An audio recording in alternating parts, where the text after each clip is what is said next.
Okay, so this is for those of us who are trying to get to 10k steps a day. I used to struggle with this quite a lot.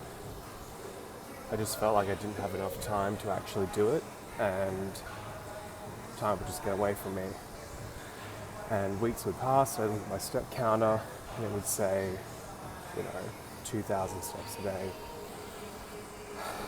I think, in my experience, it's just about tweaking one thing at a time. And there were two things that really helped build up that momentum. The first one is audiobooks and podcasts. I've never been much of a reader. I think it might be ADHD, but I'll start a lot of books, get a lot of books and never really finish them. So audiobooks were a really good way to keep the habit up, and to give myself something to do during a half hour to an hour walk. So that's the first thing. The second thing is I watch a lot of YouTube, whether it's music production, random things, pop culture, health and fitness. I have quite literally hundreds of tabs on Chrome of things I want to watch eventually. So the big game changer for me recently has been catching myself when I'm watching these videos and I have like 10 or 20 queued up. All I'm doing is taking that playlist on my phone, putting it right here on the treadmill, and forever long I want to watch those videos, I'm in a zone 2 cardio state. I think the key lesson here is, and I got this from a guy named Jordan Shanks, otherwise known as Friendly Geordies, who's a comedian and a political commentator. The key thing is to take your vices and your bad habits and use them as leverage to do the things you need to do. For instance, let's say you like indulging in food that's not good for you.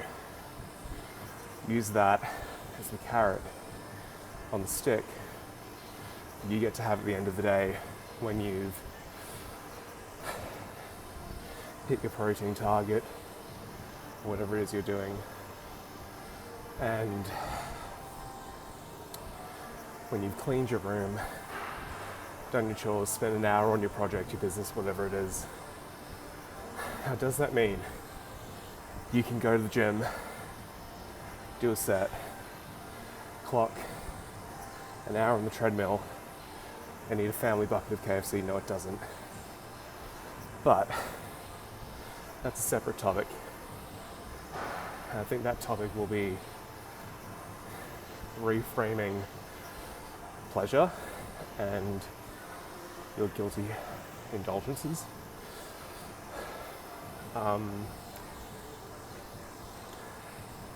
But I'll give you another example.